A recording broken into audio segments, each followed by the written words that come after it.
ਜੀ ਜਿਹੜੇ ਪਾਊਡਰ ਦੇ ਨਾਲ, ਇੰਜੈਕਸ਼ਨ ਦੇ ਨਾਲ ਜਾਂ ਕੈਪਸੂਲ ਦੇ ਨਾਲ, ਔਰ ਜਿਹੜਾ ਚੋਰੀਆਂ ਹੋ ਰਹੀਆਂ ਆ, ਜੀ। ਉਹ ਚੋਰੀਆਂ ਵੀ ਇਹੀ ਨਸ਼ਾ ਕਰਨ ਵਾਲੇ ਜਿਹੜੇ ਆ ਕਰ ਰਹੇ ਨੇ। ਮੈਂ ਤੇ ਕਹਿ ਰਿਹਾ ਕਿ ਜਿਹੜੀ ਨਸਲ ਹੈ ਇਹ ਸਾਰੀ ਖਰਾਬ ਹੁੰਦੀ ਜਾ ਰਹੀ ਹੈ,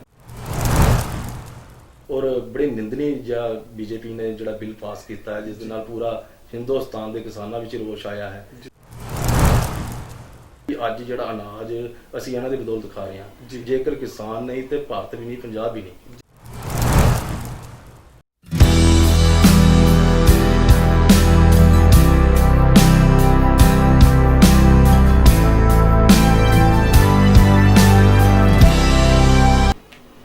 ਸਤਿ ਸ਼੍ਰੀ ਅਕਾਲ, ਨਮਸਕਾਰ, ਆਦਾਬ। ਮੈਂ ਰਮਨਦੀਪ ਤੁਹਾਡਾ ਸਭ ਦਾ ਬਹੁਤ-ਬਹੁਤ ਸਵਾਗਤ ਕਰਦਾ ਹਾਂ TRL ਨਿਊਜ਼ ਦੇ ਖਾਸ ਪ੍ਰੋਗਰਾਮ ਫੇਸ ਟੂ ਫੇਸ ਦੇ ਵਿੱਚ।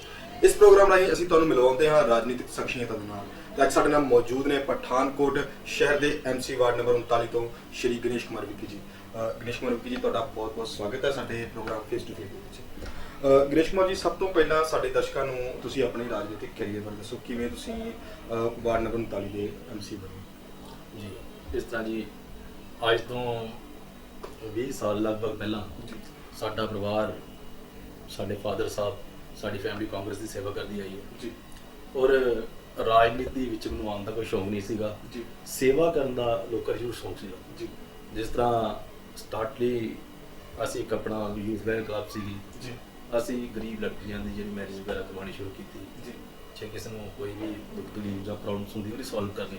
ਜੀ। ਤਾਂ ਲਾਈਫ ਇਹ ਸੋਚਿਆ ਨਹੀਂ ਸੀਗਾ ਕਿ ਮੈਂ ਜੋ ਇਲੈਕਸ਼ਨ ਲੜਾਂਗਾ, ਪਰ ਸਮੇਂ ਇਸ ਤਰ੍ਹਾਂ ਦਾ ਆ ਗਿਆ ਕਿ ਵਾਰਡ ਰਿਜ਼ਰਵ ਹੋਈ ਜੀ। ਔਰ ਮੇਰੀ ਵਾਰਡ ਦੇ ਵਿੱਚ ਸਾਰੇ ਜਿਹੜੇ ਲੋਕ, ਮੇਰੀ ਮਾਤਾ ਭੈਣਾਂ, ਬਜ਼ੁਰਗ, ਔਰ ਮੇਰੇ ਕੇਬਲ ਦਾ ਕੰਮ ਵੀ ਸੀਗਾ, ਹਰ ਕੋਈ ਕਹਿੰਦੇ ਕਿ ਤੁਸੀਂ ਇਲੈਕਸ਼ਨ ਲੜੋ। ਜੀ।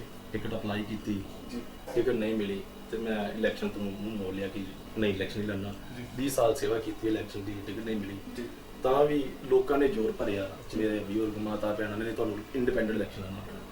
ਇਹ ਇਲੈਕਸ਼ਨ ਮੈਨੂੰ ਇੱਥੇ ਦੀ ਜਨਤਾ ਨੇ ਲੜਾਇਆ, ਨਾ ਕਿ ਮੈਂ ਆਪ ਲੜਿਆ।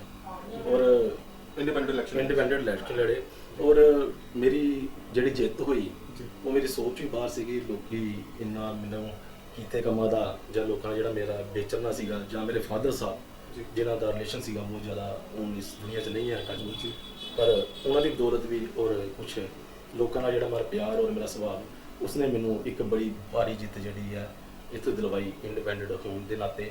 ਜਿੱਥੇ ਭਾਜਪਾ ਨੂੰ ਸਾਡਾ ਜਿਹੜਾ, ਜਿੱਥੇ ਮੇਰਾ ਰੈਜ਼ੀਡੈਂਸ ਹੈ 4 ਮਹੱਲੇ ਵਿੱਚ, 107 ਵੋਟਾਂ, ਔਰ ਕਾਂਗਰਸ ਨੂੰ 72 ਵੋਟਾਂ, ਔਰ ਮੈਨੂੰ ਲਗਭਗ 700-800 ਵੋਟ ਪਿਆ ਸੀਗਾ।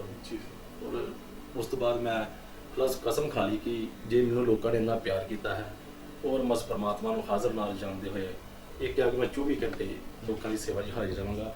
ਅੱਜ ਰਾਤ ਨੂੰ 2 ਵਜੇ 3 ਵਜੇ ਕੋਈ ਆਵਾਜ਼ ਲਗਾਉਂਦਾ ਤੇ ਮੈਂ 2-3 ਵਜੇ ਹਾਜ਼ਰ ਹੋ ਜਾਂਦਾ। ਜਿਸ ਲਈ ਕਿਸੇ ਨੇ ਕੋਈ ਬੁਲਾਇਆ ਮੈਨੂੰ, ਉਸੇ ਵੇਲੇ ਹਾਜ਼ਰ। ਜਿਹੜੀ ਹੋਣ ਵਾਲਾ ਕੰਮ ਮੌਕੇ ਤੇ ਕਰੀਦਾ, ਨਾ ਕਿ ਅਗਲੇ ਨੂੰ ਨਾਰਾ ਲਾਈਦਾ। ਔਰ ਜੀਵਨ 'ਚ ਝੂਠ ਨਹੀਂ ਬੋਲਿਆ, ਔਰ ਝੂਠ ਦੀ ਰਾਜਨੀਤੀ ਨਹੀਂ ਕੀਤੀ ਕਰਨੀ। ਜੀ ਸਰ। ਸਾਡੇ ਦਰਸ਼ਕਾਂ ਨੂੰ ਤੁਸੀਂ ਦੱਸੋ ਕਿ ਤੁਸੀਂ MC ਬਣਨ ਤੋਂ ਬਾਅਦ ਆਪਣੇ ਵਾਰਡ ਦੇ ਵਿੱਚ ਕਿਹੜੇ-ਕਿਹੜੇ ਕੰਮ ਤੁਸੀਂ ਪਹਿਲ ਦੇ ਆਧਾਰ ਤੇ ਕਰਵਾਏ ਨੇ? ਜੀ ਹਾਂ, ਇਸ ਤਰ੍ਹਾਂ ਜੀ, ਇੱਕ 4 ਮਰਲਾ ਏਰੀਆ ਜਿੱਥੇ ਮੈਂ ਰੈਜ਼ੀਡੈਂਸ ਮੇਰਾ ਰਹਿ ਰਿਹਾ ਹੈ, ਜਿੱਥੇ ਆਪਣਾ ਇੱਕ ਪਰਿਵਾਰ ਵਾਲਾ ਮਾਹੌਲ ਹੈ ਜੀ। ਇਸ ਦੇ ਨਾਲ ਹਟਵਾ ਅੱਧਾ ਕਿਲੋਮੀਟਰ ਤੇ ਲੱਗਦਾ ਏਰੀਆ ਬਜਰੀ ਕੰਪਨੀ ਬ੍ਰਹਮਾਸ਼ਾਲੀ ਜੀ। ਜਦੋਂ ਅਸੀਂ ਇੱਥੋਂ ਦੀ ਆਪਣੇ ਏਰੀਆ 'ਚ ਕਰਦੇ ਜਿਹੜਾ ਇਲਾਕਾ ਵਿੱਚ ਪਿਆ, ਮੈਂ ਵਿਜ਼ਿਟ ਕਰਦੇ ਹੋਏ ਉਸ ਬਜਰੀ ਕੰਪਨੀ ਦੇ ਵਿੱਚ ਪਹੁੰਚਿਆ ਜੀ।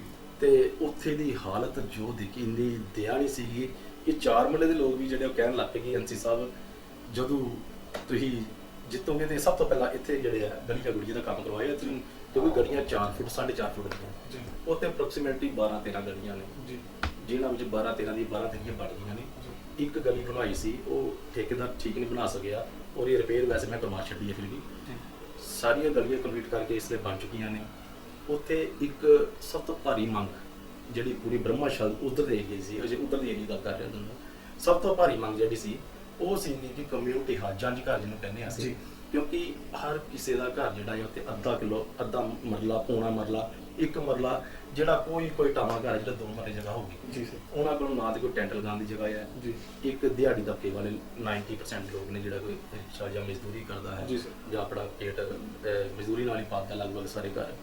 ਤਾਂ ਉਹਨਾਂ ਨੇ ਕਿਹਾ ਕਿ ਇੱਕ ਵਾਰੀ ਕਮਿਊਨਿਟੀ ਹਾਲ ਬਣ ਜਾਏ ਤਾਂ ਕਿ ਸਾਡੇ ਲੋਕਾਂ ਨੂੰ ਇੱਥੇ ਜਿਹੜੀ ਸੁਵਿਧਾ ਮਿਲ ਜਾਏ, ਕੋਈ ਵਿਆਹ ਫੰਕਸ਼ਨ, ਸ਼ਾਦੀ ਜਾਂ ਕੋਈ ਮਰਦ ਜੀਣ ਦਾ ਪ੍ਰੋਗਰਾਮ ਹੈ, ਕੋਈ ਮੈਂ ਸਭ ਤੋਂ ਪਹਿਲਾਂ ਉਸ ਵੱਲ ਬਹੁਤ ਕੀਤਾ ਜ਼ੋਰ ਲਗਾਇਆ ਕਿ ਪਰਮਾਤਮਾ ਕਮਿਊਨਿਟੀ ਹਾਲ ਬਣ ਜਾਏ। ਫਿਰ ਇੱਕ ਸਿੰਗਲ ਟੈਂਡਰ 'ਚ ਪਾਸ ਕਰਾਇਆ, ਜਿਹੜਾ ਸਿੰਗਲ ਟੈਂਡਰ ਕੈਂਸਲ ਹੋ ਗਿਆ, ਪਰ ਅਮਿਤ ਬੀਜੀ ਨਾਲ ਅਟੈਚ ਹੋਣ ਨਾਲ ਉਹ ਸਿੰਗਲ ਟੈਂਡਰ ਦੁਬਾਰਾ ਬਹਾਲ ਕਰਾ ਕੇ ਲਗਭਗ 6-7 ਲੱਖ ਨਾਲ ਉੱਥੇ ਇੱਕ ਹਾਲ ਬਣਾਤਾ, ਜਿਹੜਾ ਐਪਸੋਲੂਟਲੀ ਕੋਈ 2 ਸਾਲ ਤੋਂ ਤਿਆਰ ਹੈ ਔਰ ਲੋਕਾਂ ਦੀ ਸੇਵਾ 'ਚ ਹਾਜ਼ਰ ਹੈ। ਉੱਥੇ ਬਿਜਲੀ ਦਾ ਮੀਟਰ ਵੀ ਲਗਵਾ ਛੱਡਿਆ, ਉੱਥੇ ਫੈਨ ਫ੍ਰੀ ਆਪਣੇ ਕੋਲੋਂ ਅਸੀਂ ਮਿਲ ਕੇ ਦੋਸਤਾਂ ਨੇ ਲਗਵਾ ਛੱਡੇ। ਹੁਣ ਦੁਬਾਰਾ ਸਭ ਤੋਂ ਵੱਡੀ ਜਿੱਤ ਜਸਟ 15 ਦਿਨ ਪਹਿਲਾਂ ਹੋਈ ਹੈ ਜੀ। ਉਸ ਹਾਲ ਦਾ 15 ਤੋਂ 20 ਲੱਖ ਰੁਪਏ ਵੀ ਪਾਸ ਹੋ ਗਿਆ ਔਰ ਕੰਮ ਚੋਰਾਂ ਨਾਲ ਚੱਲ ਰਿਹਾ।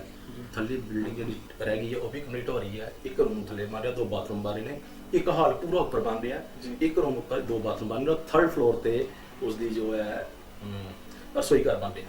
ਔਰ ਇਹ ਬਹੁਤ ਵੱਡੀ ਉਪਲਬਧੀ ਹੈ ਕਿ 400-500 ਬੰਦੇ ਦਾ ਅਰੇਂਜਮੈਂਟ 500 ਰੁਪਏ ਵਿੱਚ ਜਾਂ ਫ੍ਰੀ ਹੋ ਜਾਣਾ, ਇੱਕ ਸਫਾਈ ਦੇ ਪੈਸੇ ਲੈਣੇ ਆ।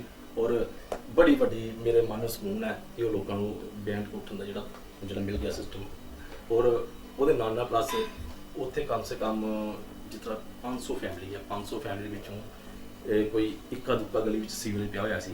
ਮੇਰੀ ਫਿਰ ਉਸ ਵੱਲ ਮੈਂ ਬੜਾ ਕੀਤਾ ਕਿ ਰੇਲਵੇ ਵਿੱਚ ਮੇਰੇ ਗਰੀਬ ਲੋਕ ਨੇ ਜਿਹੜੇ ਟੋਇਲਟ ਕਰਨ ਜਾਂਦੇ ਨੇ ਔਰ ਕਮ ਸੇ ਕਮ 250-300 ਪਰਿਵਾਰ ਨੂੰ ਉਹਦੇ ਵਿੱਚੋਂ ਜਿਹੜਾ ਸੀਵਰ ਪਾ ਕੇ ਔਰ ਉੱਥੇ ਜਿਹੜੇ ਬਜ਼ੁਰਗ ਨੇ ਜਿਹੜੇ ਅਪਰੋਕਸੀਮੇਟ ਮੇਰੇ ਦਾਦੀ ਦੀ ਉਮਰ ਦੇ ਹੋਣਗੇ 80-80 ਸਾਲ ਦੇ, ਉਹ ਕਹਿੰਦੇ ਨੇ ਕਿ ਜਦੋਂ ਅਸੀਂ ਕੋਈ 47 ਤੋਂ ਬਾਅਦ ਮੈਰਿਜ ਕਰਕੇ ਇੱਥੇ ਆਈਆਂ ਸੀ, ਅੱਜ ਫਸਟ ਟਾਈਮ ਆਪਣੇ ਘਰ 'ਚ ਟੋਇਲਟ ਬੈਠੀਆਂ। ਇਹ ਬੜੀ ਖੁਸ਼ੀ ਹੁੰਦੀ ਸੁਣ ਕੇ ਕਿ ਟੋਇਲਟ ਹੀ ਪੈ ਗਿਆ ਤੇ ਵਾਟਰ ਪਾਈਪ ਵੀ ਜਿਹੜੀ ਕਰੀਬ ਸਾਰੀ ਜਗ੍ਹਾ ਫਰੈਸ਼ ਪਾ ਛੱਡੀ ਹੈ। ਔਰ 745 ਪੈਨਸ਼ਨਸ ਜਿਹੜੀਆਂ ਹੁਣ ਤੱਕ ਅਪੰਗ, ਵਿਧਵਾ, ਬਜ਼ੁਰਗ, ਆਸ਼ਰਿਤ ਵਗੈਰਾ ਜਿਹੜੀਆਂ ਆ 745 ਪੈਨਸ਼ਨਾਂ ਜਿਹੜੀਆਂ ਉਹ ਵੀ ਜਿਹੜੀਆਂ ਇਹਨਾਂ ਨੂੰ 4 ਮਰਲੇ 'ਚ ਔਰ ਬ੍ਰਹਮਸ਼ਾਲੀ ਜੀ ਦੋਨੇ ਵਿੱਚ ਦੇ ਛੱਡੀਆਂ। ਹਰ ਘਰ ਦੀ ਵਿਜ਼ਿਟ ਕਰਦੇ ਹਾਂ, ਲਗਭਗ 99% ਜਿਹੜੀਆਂ ਪੈਨਸ਼ਨਾਂ ਉਹ ਮੁਕੰਮਲ ਹੋ ਕੇ ਲੱਗ ਗਈਆਂ 100% ਹੀ। ਹੁਣ ਜਿੱਦਾਂ ਕੋਈ ਬੜੇ ਹਾਦਸੇ ਹੋ ਰਹੇ ਨੇ ਕਿ ਜੰਗਸਟਰ ਬੱਚੇ ਜਿਹੜੇ ਡੈਥ ਹੋਈ ਹੈ ਉਹਨਾਂ ਦੀ ਮਿਸਿਜ ਵਗੈਰਾ ਜਾਂ ਉਹਨਾਂ ਦੇ ਬੱਚੇ ਜਿਹੜੇ ਹੈਗੇ ਨੇ ਉਹਨਾਂ ਦੀ ਅੱਗੇ 20-25 ਪੈਨਸ਼ਨਾਂ ਹੋਰ ਲੱਗਣ ਦੀ ਆਈਆਂ ਜਿਹੜੀਆਂ ਹਫ਼ਤੇ ਬਾਅਦ ਉਹਨਾਂ ਨੂੰ ਦੇ ਦੇਣੀਆਂ ਆ। ਇਹਦੇ ਨਾਲ ਇੱਕ ਸਭ ਤੋਂ ਵੱਡੀ ਹੋਰ ਮੇਰੀ ਵਾਰਡ ਦੇ ਵਿੱਚ ਜਿੱਤ ਹੋਈ ਹੈ ਕਿ ਜਿਵੇਂ ਸ਼ੌਚਾਲੇ ਦੇ ਪੈਸੇ ਟਾਇਲਟਸ ਦੀ 6600 ਰੁਪਇਆ ਜਿਹੜੀ ਕਿਸ਼ਤੀ ਪਹਿਲਾਂ 2000 ਜਿਨ੍ਹਾਂ ਦਾ ਟਾਇਲਟ ਨਹੀਂ ਸੀਗਾ, ਸਰਵੇ ਹੋਏ, ਇੰਸਪੈਕਟਰ ਨੇ ਸਰਵੇ ਕੀਤੇ, ਉਸ ਟਾਈਮ ਉੱਥੇ ਸੀਵਰੇਜ ਨਹੀਂ ਸੀ ਪਿਆ ਹੋਇਆ। ਉਹ ਜਦੋਂ ਉਹਨਾਂ ਦੇ ਘਰਾਂ ਵਿੱਚ ਚੈੱਕ ਕੀਤਾ ਗਿਆ ਤੇ ਵਾਕਈ ਸੀਵਰੇਜ ਨਹੀਂ ਹੈ, ਇਹਦੇ ਕੋਲ ਟਾਇਲਟ ਨਹੀਂ ਹੈ, ਬਾਹਰ ਜਾਂਦੇ ਆ 207 ਲੋਕਾਂ ਨੂੰ ਜਿਹੜੇ ਟਾਇਲਟਸ ਦੇ ਪੈਸੇ ਲੈ ਕੇ ਦਿੱਤੇ, ਜਿਹਦੇ ਵਿੱਚੋਂ 15 ਤੋਂ ਲੈ ਕੇ 18 ਪਰਿਵਾਰ ਮੇਰੇ 4 ਮਹੱਲੇ ਏਰੀਏ ਸੀ, ਜਿੱਦਾਂ ਲਗਭਗ ਸਾਰੇ ਘਰਾਂ ਦੀ ਫਲੈਸ਼ਾਂ ਸੀ। ਪਰ ਉਧਰ ਕਿਸੇ ਘਰ 'ਚ ਨਹੀਂ, ਹਰ ਕੋਈ 10 ਘਰਾਂ ਵਿੱਚੋਂ 8 ਘਰਾਂ ਦੇ ਵਿੱਚ ਟਾਇਲਟ ਨਹੀਂ ਸੀ। ਕੋਈ ਇੱਕ ਗਲੀ 'ਚ ਇੱਕ ਘਰ 'ਚ ਉਹਨਾਂ ਨੂੰ ਪੈਸੇ ਨਹੀਂ ਮਿਲੇ, ਬਾਕੀ ਹਰ ਕਿਸੇ ਨੂੰ 2000 ਤੋਂ 4600 ਦੀ ਦੁਆਰਾ ਜਿਹੜੀ ਕਿਸ਼ਤ ਡਲਵਾ ਕੇ ਉਹਨਾਂ ਦੇ ਖਾਤਿਆਂ ਵਿੱਚ ਦਿੱਤੀ ਹੈ। ਇਹਦੇ ਇਲਾਵਾ ਹੋਰ ਮੇਰੇ 4 ਮਹੱਲੇ ਏਰੀਏ ਦੇ ਵਿੱਚ ਆ ਜਾਈਏ ਜਿੱਥੇ ਆਪਣਾ ਰੈਜ਼ੀਡੈਂਸ ਹੈ, ਇੱਥੇ ਸਭ ਤੋਂ ਵੱਡੀ ਅੱਛੀ ਉਪਲਬਧੀ ਜਿਹੜੀ ਹੈ ਵਾਰਡ ਦੇ ਲੋਕਾਂ ਦੀ 25 ਸਾਲਾਂ ਤੋਂ ਮੰਗ ਸੀ। ਇੱਥੇ ਪਾਰਕ ਜਿਹੜੀ ਹੈ, ਪਾਰਕ ਵੀ ਸੁੰਦਰ ਬਣ ਕੇ 12-14 ਲੱਖ ਰੁਪਏ ਲੱਗ ਕੇ ਬਿਲਕੁਲ ਤਿਆਰ ਹੈ। ਉਸ ਦੀ ਟੀਮ ਬਣੀ ਹੈ, ਸਾਫ਼ ਸਫਾਈ ਦਾ ਬੜਾ ਧਿਆਨ ਰੱਖਿਆ ਜਾਂਦਾ ਹੈ। ਇੱਕ ਇੱਧਰ ਵਾਲਾ ਮੇਰੇ ਗੇਟ ਤੋਂ ਇੱਧਰ ਵਾਲਾ ਰੋਡ ਇਹ ਵੀ 20 ਸਾਲਾਂ ਤੋਂ ਨਹੀਂ ਬਣਿਆ। ਮੇਰੇ ਸਾਹਮਣੇ ਵਾਲਾ ਰੋਡ 5 ਦਿਨ ਪਹਿਲਾਂ ਬਣ ਕੇ ਜੇ ਤਿਆਰ ਹੋਇਆ 15 ਲੱਖ ਦੀ ਲਾਗਤ ਨਾਲ। ਉਸ ਦੇ ਨਾਲ ਕੋਲੇ ਪ੍ਰਧਾਨ ਵਾਲੀ ਗਲੀ ਜਿਹੜੀ ਹੈ ਉਹ ਵੀ 15-20 ਲੱਖ ਤੋਂ ਖਸਤਾ ਹੋ ਗਈ, ਉਹ ਵੀ ਬਣ ਗਈ ਹੈ। 2 ਗਲੀਆਂ ਦੇ ਵਿੱਚ ਜਨਕ ਪ੍ਰਧਾਨ ਵਾਲੀ ਗਲੀ ਔਰ ਤਸੀਮ ਵਾਲੀ ਗਲੀ ਜਿੱਥੇ ਬਹੁਤ ਹੀ ਗੰਦਾ ਵਾਟਰ ਆਉਂਦਾ ਸੀਗਾ, ਉੱਥੇ ਰਿਪਲੇਸ ਕਰਕੇ ਜਿਹੜੀ ਆ ਵਾਟਰ ਪਾਈਪ ਵੀ ਪਵਾ ਦਿੱਤੀ ਗਈ ਹੈ। ਇਸ ਦੇ ਨਾਲ ਜਿਹੜੀਆਂ ਕੁੜੀਆਂ ਆ ਅਪਰੋਕਸੀਮੇਟਲੀ ਸਾਰੀਆਂ ਕੁੜੀਆਂ ਦੀ ਹਾਲਤ ਖਸਤਾ ਹੈ, ਸਾਰੀਆਂ ਕੁੜੀਆਂ ਨਵੀਆਂ ਬਣੀਆਂ ਨੇ। ਔਰ ਇਹਦੇ ਇਲਾਵਾ ਇੱਕ ਹੋਰ ਸਭ ਤੋਂ ਵੱਡੀ ਜਿਹੜੀ ਜਿੱਤ ਹੋਈ ਕਿ ਸਾਡੇ ਕੂਲਾਂ ਹੁੰਦੀਆਂ ਰਹੀਆਂ ਨੇ ਬੜੇ ਪੁਰਾਣੇ ਟਾਈਮ ਦੀਆਂ, ਜਿਹੜਾ ਕਿ ਸਾਡੇ ਘਰਾਂ ਦੇ ਬੈਕ ਸਾਈਡ ਲੱਗਦੇ ਜਾਂ ਆਲੇ ਦੁਆਲੇ ਏਰੀਏ ਦੇ ਵਿੱਚ ਕੂਲਾਂ ਜਾਂ ਨਾਲੇ ਦੀ ਹਾਲਤ ਬੜੀ ਖਸਤਾ ਸੀ, ਲੋਕਾਂ ਦੇ ਘਰਾਂ ਦੀ ਨੀਹਾਂ 'ਚ ਪਾਣੀ ਚੱਲ ਜਾਂਦਾ ਸੀ। ਉਸ ਵੱਲ ਕਦੀ ਵੀ 20-25 ਸਾਲਾਂ 'ਚ ਕਿਸੇ ਨੇ ਧਿਆਨ ਨਹੀਂ ਦਿੱਤਾ। ਲੋਕਾਂ ਦੀ ਭਾਰੀ ਮੰਗ ਤੇ ਲਗਭਗ 4000 ਫੁੱਟ ਤੋਂ ਲੈ ਕੇ 5000 ਫੁੱਟ ਦੇ ਐਸਟੀਮੇਟਲੀ ਜਿਹੜੇ ਨਾਲੀਆਂ 'ਚ ਤਬਦੀਲ ਕਰਕੇ ਛੋਟੇ ਕਰਕੇ ਆਲੇ ਦੁਆਲੇ ਸਾਰੇ ਬਣਾ ਕੇ ਜਿਹੜੇ ਦੇ ਦਿੱਤੇ ਹੈ। ਔਰ ਜਸਟ ਪਿਛਲੇ 1.5 ਮਹੀਨੇ ਦੇ ਵਿੱਚ 50 ਤੋਂ ਲੈ ਕੇ 70 ਲੱਖ ਦੇ ਵਿੱਚ ਕੰਮ ਜਿਹੜੇ ਆ ਅਪਰੋਕਸੀਮੇਟਲੀ ਜਿਹੜੇ ਚੱਲ ਵੀ ਰਹੇ ਨੇ, ਜਿਹੜੇ ਹੋ ਗਏ ਨੇ ਇਹ 2 ਮਹੀਨੇ 'ਚ। ਜੇ ਉਸ ਤੋਂ ਬੈਕ ਜਾਈਏ ਆਪਾਂ ਅੱਜ ਤੋਂ 5 ਸਾਲ 6 ਸਾਲ ਪਹਿਲੇ ਦਾ ਇਤਿਹਾਸ ਜਿਹੜਾ ਦੇਖੀਏ, ਉਹਦੇ ਵਿੱਚ ਵੀ ਅਸੀਂ ਲਗਭਗ 2 ਤੋਂ 2.5 ਕਰੋੜ ਰੁਪਏ ਜਿਹੜਾ ਮੇਰੀ ਵਾਰਡ ਵਿੱਚ ਲੱਗਿਆ, ਜਿਨ੍ਹਾਂ ਦੇ ਸਟਾਰਟ ਵਿੱਚ ਅਸੀਂ ਜਿੱਦਾਂ ਸਾਰੀਆਂ ਗਲੀਆਂ ਬ੍ਰਹਮਸ਼ਾਲ ਦੀਆਂ ਮੁਕੰਮਲ ਕਰਾਈਆਂ। 4 ਮਹੱਲੇ 'ਚ ਕੋਈ ਇੱਕਾ ਦੁੱਕਾ ਜਿਹੜੀ ਗਲੀ ਰਹਿ ਗਈ ਹੈ, PID ਵੀ ਕੰਮਾਂ ਵਿੱਚ ਪਈ ਹੈ, ਉੱਥੇ ਵੀ ਟਾਈਲ ਜਿਹੜੀ ਹੈ ਲਗਭਗ ਜਿਹੜੀ ਰਹਿ ਗਈ 2-4 5-7 ਦਿਨ 'ਚ ਵੀ ਲਗਵਾ ਦੇਣੀ ਹੈ। ਜੀ ਸਰ, ਇੱਕ ਬਹੁਤ ਹੀ ਵੱਡੀ ਸਮੱਸਿਆ ਸਾਡੇ ਨਾ ਕਿ ਪੂਰੇ ਦੇਸ਼ ਦੀ, ਪੰਜਾਬ ਦੀ, ਇੱਥੋਂ ਤੱਕ ਤੁਹਾਡੇ ਵਾਰਡ ਪਿੰਡਾਂ ਦੀ ਹਰ ਇੱਕ ਸਮੱਸਿਆ ਬੇਰੁਜ਼ਗਾਰੀ ਦੀ ਸਮੱਸਿਆ। ਤੇ ਕੈਪਟਨ ਸਰਕਾਰ ਨੇ ਬਹੁਤ ਸਾਰੇ ਵਾਅਦੇ ਕੀਤੇ, ਮੋਦੀ ਸਾਹਿਬ ਨੇ ਬਹੁਤ ਸਾਰੇ ਵਾਅਦੇ ਕੀਤੇ ਕਿ ਅਸੀਂ ਦੇਸ਼ ਦੇ ਨੌਜਵਾਨਾਂ ਨੂੰ ਵੱਧ ਤੋਂ ਵੱਧ ਰੋਜ਼ਗਾਰ ਦਿਵਾਵਾਂਗੇ।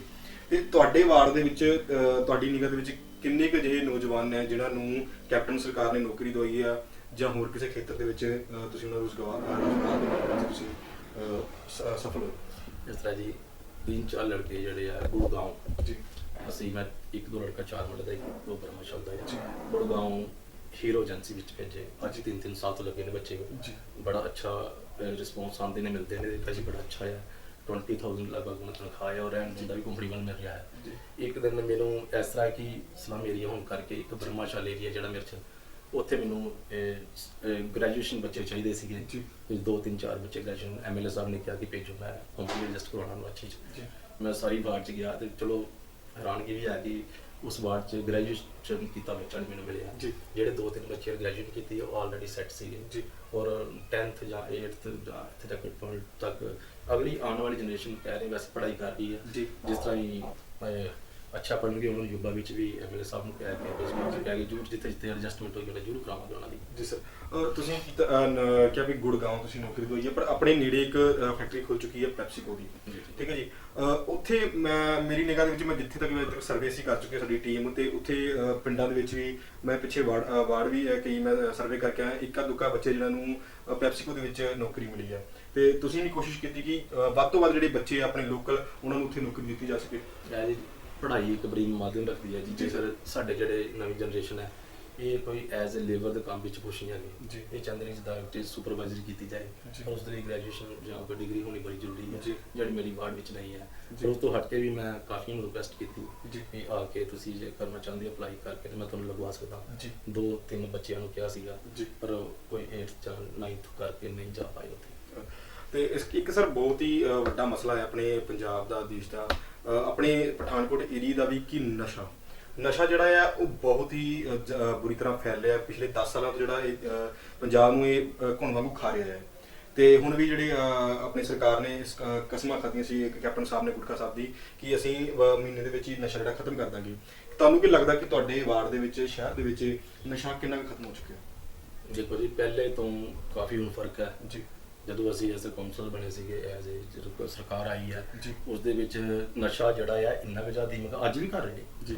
ਅੱਜ ਵੀ ਬੱਚੇ ਟੀਕੇ ਜਿਹੜੇ ਆਪਣੇ ਵਾਈਟ ਪਾਊਡਰ ਜਿਹੜਾ ਚਿੱਟਾ ਜਿਹਨੂੰ ਕਹਿੰਦੇ ਆ ਜੀ ਇਸ ਤੋਂ ਲੈ ਕੇ ਹਿਮਾਚਲ ਵਾਲੀ ਸਾਈਡ ਤੋਂ ਕਾਫੀ ਨਿਊਜ਼ ਵੀ ਅਸੀਂ ਤੁਹਾਡੇ ਮੱਦੇ ਨਾਲ ਸੁਣਦੇ ਰਹਿੰਦੇ ਆ ਜੀ। ਬੜਾ ਧੜੇਲਾ ਵਿਕਦਾ ਹੈ ਔਰ ਇਹਨਾਂ ਤੇ ਕਾਫੀ ਪੁਲਿਸ ਨੇ ਨਕੇਲ ਵੀ ਪਾਈ ਹੈ। ਇਹਦੀ ਗੱਲ ਨਹੀਂ ਕਾਫੀ ਇਨਫੋਰਮੇਸ਼ਨ ਮਿਲਦੀ ਆ ਕਾਫੀ ਨੇ ਵੀ ਅੱਗੇ ਹੋਏ ਆ ਔਰ ਜਿਹੜੀ ਵਾਈਨ ਵੀ ਵੇਚਣ ਵਾਲੇ ਸੀਗੇ ਉਹਨਾਂ ਤੇ ਵੀ ਕਾਫੀ ਨਕੇਲ ਪਈ ਹੈ ਔਰ ਮੈਂ ਤੇ ਕਹਿ ਰਿਹਾ ਕਿ ਜਿਹੜੀ ਨਸਲ ਹੈ ਇਹ ਸਾਰੀ ਖਰਾਬ ਹੁੰਦੀ ਜਾ ਰਹੀ ਹੈ ਜਿਹੜੇ ਪਾਊਡਰ ਦੇ ਨਾਲ ਇੰਜੈਕਸ਼ਨ ਦੇ ਨਾਲ ਜਾਂ ਕੈਪਸੂਲ ਦੇ ਨਾਲ ਔਰ ਜਿਹੜਾ ਚੋਰੀਆਂ ਹੋ ਰਹੀਆਂ ਆ ਉਹ ਚੋਰੀਆਂ ਵੀ ਇਹੀ ਨਸ਼ਾ ਕਰਨ ਵਾਲੇ ਜਿਹੜੇ ਆ ਕਰ ਰਹੇ ਨੇ ਕਿਉਂਕਿ ਇਹ ਕੋਸਟਲੀ ਨਸ਼ੇ ਨੇ ਘਰੋਂ ਇਹ ਪੂਅਰ ਨੇ ਜਾਂ ਸਟਰੋਂਗ ਨੇ ਜਦੋਂ ਇਹ ਚੋਰੀ ਆਪਣੇ ਘਰਾਂ ਵਿੱਚ ਸ਼ੁਰੂ ਕਰਨਾ ਪਹਿਲਾਂ ਕਰਦੇ ਨੇ ਘਰ ਦੇ ਕੋਈ ਸੈਂਟਰ ਵੇਚਦੇ ਨੇ ਜਾਂ ਕੁਝ ਵੇਚਦੇ ਨੇ ਉਸ ਤੋਂ ਬਾਅਦ ਹੀ ਜਾ ਕੇ ਫਿਰ ਬਾਹਰ ਚੋਰੀਆਂ ਕਰਨਾ ਸ਼ੁਰੂ ਕਰਦੇ ਨੇ ਔਰ ਅਸੀਂ ਆਪਣੇ ਇਲਾਕੇ ਵਿੱਚ ਬੜੀ ਸਤਰਕ ਰਹਿੰਦੇ ਆ ਜਦੋਂ ਵੀ ਸਾਨੂੰ ਕਿਤੇ ਇਨਫੋਰਮੇਸ਼ਨ ਮਿਲਦੀ ਕਿ ਇੱਥੇ ਕੋਈ ਗਲਤ ਕੰਮ ਕਰ ਰਿਹਾ ਉਸੇ ਵੇਲੇ ਡਿਪਟੀ ਸਾਹਿਬ ਐਸਐਸਪੀ ਸਾਹਿਬ ਐਸਐਚਓ ਸਾਹਿਬ ਦੇ ਨਾਲ ਪਾਸ ਛੱਡੀ ਕਿ ਇੱਥੇ ਗਲਤ ਕੰਮ ਹੋ ਰਿਹਾ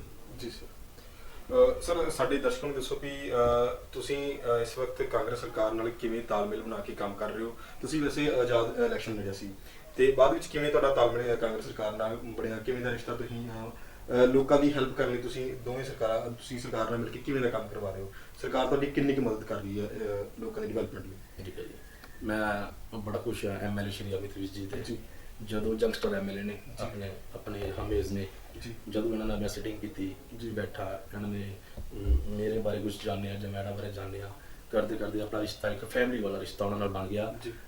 ਮੈਂ ਟੱਚਵੁੱਡ ਕੁਝ ਵੀ ਉਹਨਾਂ ਨੂੰ ਕੰਮ ਕਿਹਾ ਹੈ ਤੇ ਵਾਰਡ ਦੇ ਬਾਰੇ ਉਹਨਾਂ ਨੇ ਉਹ ਬੜੇ ਐਕਟਿਵ ਨੇ। ਮੈਂ ਤੇ WhatsApp ਤੇ ਜ਼ਿਆਦਾ ਲਿਖ ਕੇ ਜਲਦੀ ਭੇਜਣਾ ਕਿਉਂਕਿ ਉਸ ਨਾਲ ਬੜੀ ਜਲਦੀ ਸਮਝ ਜਾਂਦੇ ਨੇ ਹਰ ਚੀਜ਼ ਨੂੰ ਮੈਂ ਲਿਖ ਕੇ ਭੇਜਣਾ।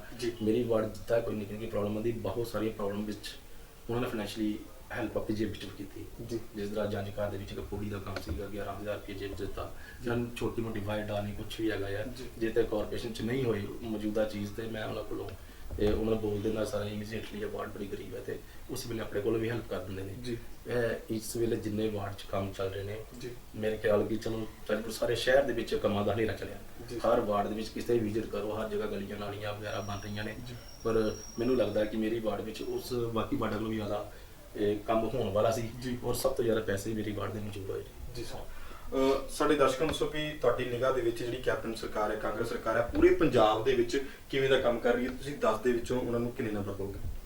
ਬਿਲਕੁਲ ਜੀ, ਇਹ ਜਿਸ ਤਰ੍ਹਾਂ ਤੁਸੀਂ ਪਹਿਲਾਂ ਕੁਐਸਚਨ ਕੀਤਾ ਕਿ ਨਸ਼ੇ ਬਾਰੇ ਕਿਹਾ ਸੀ ਜਾਂ ਹੋਰ ਕਸਮਾਂ ਖਾਧੀਆਂ ਸੀ, ਇਸ ਸਮੇਂ ਬਹੁਤ ਸਾਰੇ ਜਿਹੜੇ ਪ੍ਰੋਮਿਸ ਜਿਹੜੇ ਆ ਸਰਕਾਰ ਨੇ ਪੂਰੇ ਕੀਤੇ ਆ। 15,000 ਸ਼ਗਨ ਸਕੀਮ ਸੀ, 21,000 ਹੋ ਚੁੱਕੀ ਹੈ ਔਰ ਜਸਟ ਅਗਲੇ ਇਸੇ ਸਾਲ ਸ਼ਾਇਦ 31,000 ਦਾ ਵੀ ਇਸਦਾ ਐਲਾਨ ਹੋ ਜਾਵੇ। ਜੀ ਸਰ। ਇਸ ਦੇ ਨਾਲ ਨਾਲ ਸਮਾਰਟਫੋਨ ਦਾ ਬੜਾ ਭਾਜਪਾ ਵਾਲੇ ਕਹਿੰਦੇ ਸੀ ਕਿ ਸਮਾਰਟਫੋਨ ਨਹੀਂ ਮਿਲੇ। ਅੱਜ ਤੇ ਸਕੂਲਾਂ 'ਚ ਚੱਲ ਜਾਓ, ਜਾਂ +2 ਜਾਂ +1 ਵਾਲੇ ਬੱਚੇ ਆ, ਕਰੀਬ ਸਾਰੇ ਸਕੂਲਾਂ ਸਰਕਾਰੀ ਵਿੱਚ ਉਹਨਾਂ ਬੱਚਿਆਂ ਨੂੰ ਮੋਬਾਈਲ ਵੀ ਸਮਾਰਟਫੋਨ ਲੱਗੇ ਨੇ। ਜਿਹੜੇ ਪ੍ਰੋਮਿਸ ਸਰਕਾਰ ਵੱਲੋਂ ਹੋਏ ਸੀ ਉਹ ਇੱਕ ਦੋ ਕਰਕੇ ਕੰਟੀਨਿਊਸ ਪੂਰੇ ਕੀਤੇ ਜਾ ਰਹੇ ਨੇ।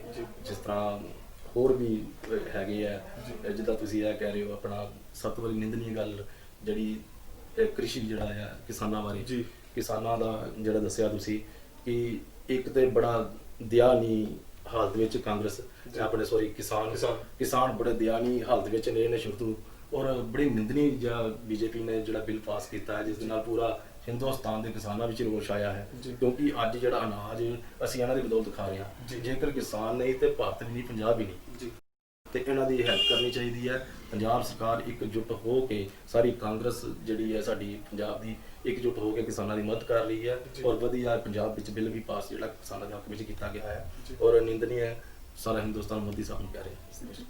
ਤੇ ਤੁਹਾਡੇ ਸਾਹਮਣੇ ਮੋਦੀ ਸਾਹਿਬ ਮਤਲਬ ਤੁਸੀਂ ਕਹਿ ਰਹੇ ਹੋ ਜਿਹੜਾ ਕ੍ਰਿਸ਼ੀ ਦਾ ਬਿੱਲ ਹੈ, ਇਹਨਾਂ ਨੇ ਨਿੰਦਨੀ ਹੈ ਕ੍ਰਿਸ਼ੀ ਦਾ ਬਿੱਲ ਜਿਹੜਾ ਤੁਸੀਂ ਤੁਹਾਡੇ ਹਿਸਾਬ ਨਾਲ ਬਿਲਕੁਲ ਗਲਤ ਹੈ, ਕਿਸਾਨਾਂ ਦੇ ਹੱਕ ਵਿੱਚ ਨਹੀਂ ਹੈ।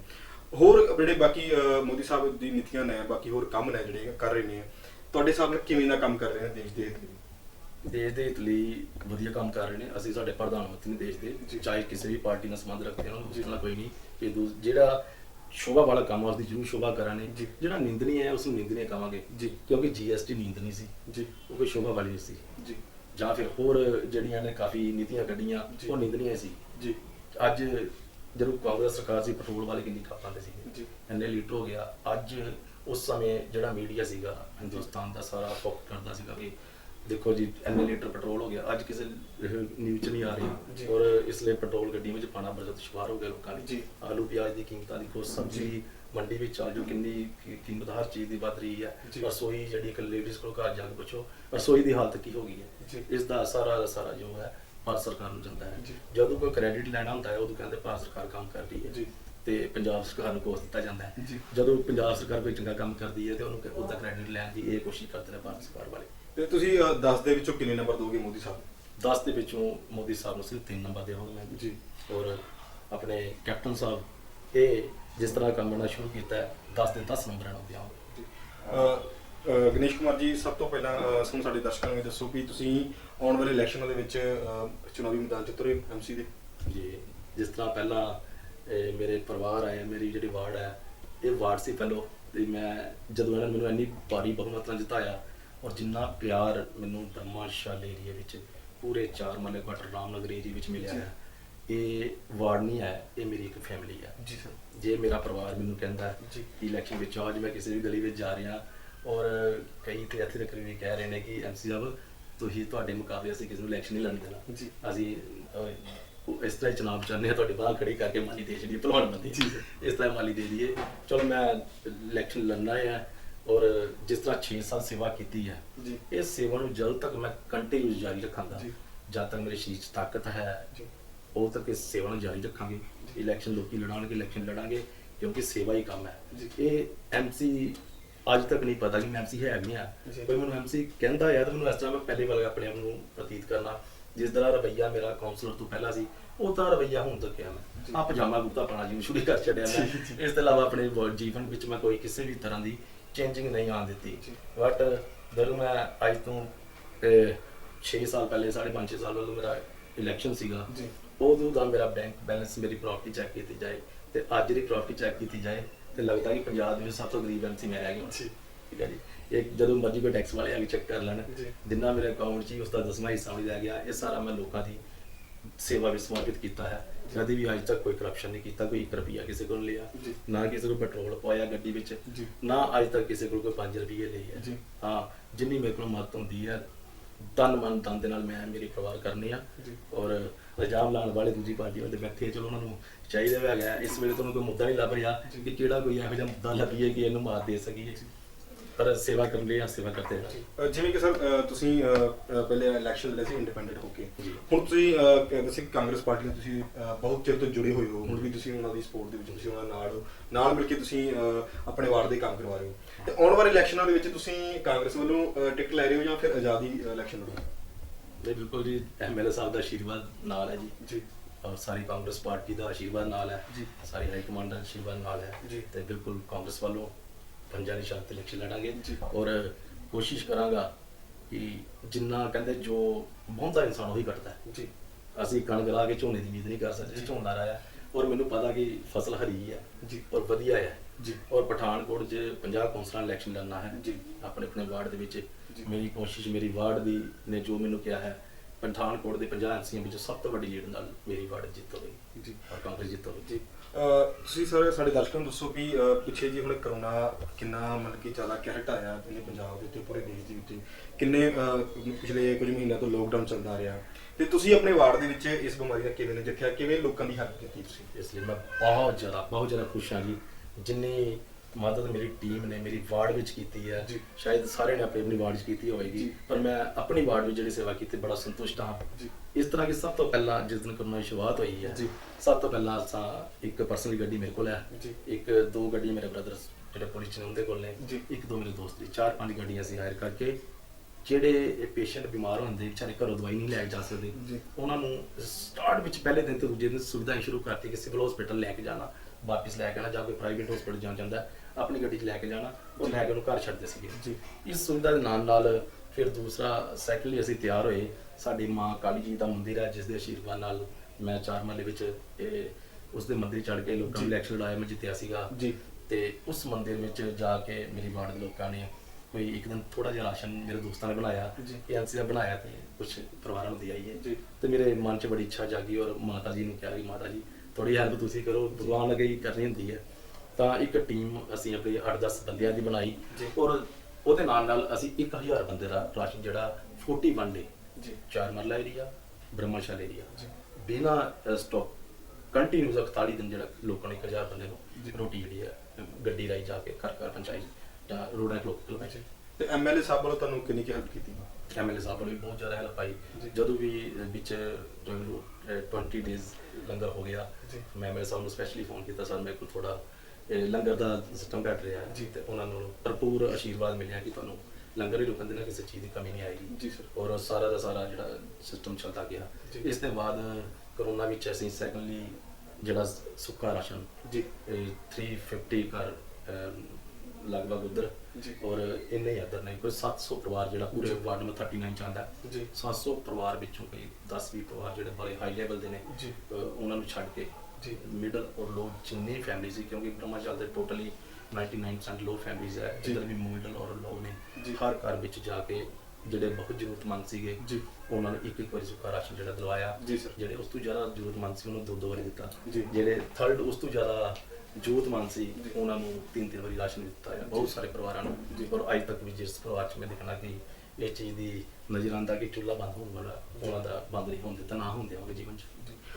ਤੁਸੀਂ ਗਣੇਸ਼ ਕੁਮਾਰ ਜੀ ਦੇਖ ਸਕਦੇ ਹੋ ਕਿ ਆਪਣੇ ਹੁਣ ਪਠਾਨਕੋਟ ਸ਼ਹਿਰ ਦੇ ਵਿੱਚ ਡੇਂਗੂ ਦੀ ਬਿਮਾਰੀ ਬਹੁਤ ਫੈਲ ਰਹੀ ਹੈ, ਠੀਕ ਹੈ, ਤੇ ਇਹਦੀ ਰੋਕਥਾਮ ਲਈ ਤੁਸੀਂ ਕੀ ਕੋਸ਼ਿਸ਼ ਕਰ ਰਹੇ ਹੋ? ਇਸ ਦੀ ਰੋਕਥਾਮ ਲਈ ਮੈਂ ਐਸਐਮਓ ਸਾਹਿਬ ਨਾਲ ਵੀ ਗੱਲ ਕੀਤੀ ਸੀ, ਇੱਕ ਦਿਨ ਟੀਮ ਵੀ ਆਈ ਸੀ ਇੱਥੇ, ਲਾਵਾ ਵਗੈਰਾ ਲੈ ਕੇ ਵੀ ਗਏ ਨੇ।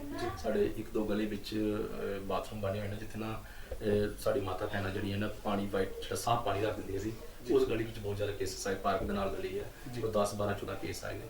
ਉਸ ਤੋਂ ਬਾਅਦ ਕੰਟੀਨਿਊ ਹਫ਼ਤੇ 'ਚ 2 ਵਾਰੀ 3 ਵਾਰ ਜਿਹੜਾ 1-2 ਵਾਰ ਅਸੀਂ ਜਿਹੜਾ ਫੋਗਿੰਗ ਕਰਵਾ ਰਿਹਾ ਮੈਂ। ਫੋਗਿੰਗ ਦੇ ਨਾਲ ਮੈਂ ਐਸਐਮਓ ਸਾਹਿਬ ਨਾਲ ਗੱਲ ਕੀਤੀ ਹੈ ਕਿ ਹਾਲ ਟੀਮ ਬਣਾ ਕੇ ਨਾਲੀ ਵਿੱਚ ਛਿੜਕਾਅ ਕੀਤਾ ਜਾਏ। ਔਰ ਜਿਹੜੀ ਜਦ ਤੱਕ ਡੇਂਗੂ ਮੱਛਰ ਤੋਂ ਅਸੀਂ ਨਿਜਾਤ ਨਹੀਂ ਪਾਉਂਦੇ ਔਰ ਲੋਕਾਂ ਨੂੰ ਅਵੇਅਰ ਵੀ ਕਰ ਰਹੇ। ਇੱਕ ਰਾਮਲੀਲਾ ਸੀ, ਉੱਥੇ ਮੈਂ ਸਾਰੀ ਪਬਲਿਕ ਇਕੱਠੀ ਸੀ, ਉੱਥੇ ਦੱਸਿਆ ਕਿ ਪਾਣੀ ਜਿੱਦਾਂ ਸਾਫ਼ ਜਾਂ ਕੂਲਰ ਵਿੱਚ ਭਰ ਕੇ ਨਾ ਰੱਖੋ ਜਾਂ ਇੱਕ ਜਗ੍ਹਾ ਸਟੇਬਲ ਨਾ ਕਰੋ ਪਾਣੀ ਨੂੰ। ਜੀ ਸਰ। ਜਾਂਦੇ ਐਮਸੀ ਸਾਹਿਬ ਤੁਸੀਂ ਸਾਡੇ ਦਰਸ਼ਕਾਂ ਨੂੰ ਕੋਈ ਮੈਸੇਜ ਦੇਣਾ ਚਾਹੋਗੇ ਤਾਂ ਜ਼ਰੂਰ ਦਿਓ ਜੀ। ਇਸ ਤਰ੍ਹਾਂ ਜੀ, ਸਭ ਤੋਂ ਪਹਿਲਾਂ ਤਾਂ ਮੈਂ ਆਪਣੀ ਤੁਹਾਡੀ ਨਿਊਜ਼ ਜਿਹੜੀ ਹੈ ਤੁਹਾਡਾ ਧੰਨਵਾਦ ਕਰਨਾ ਕਿ ਤੁਹਾਡੇ ਮਾਧਿਅਮ ਰਾਹੀਂ ਮੇਰੀ ਸਾਰੇ ਪਰਿਵਾਰ ਨਾਲ ਗੱਲ ਹੋਵੇਗੀ, ਜਿਹੜਾ ਸੁਣ ਪਾਉਣਗੇ।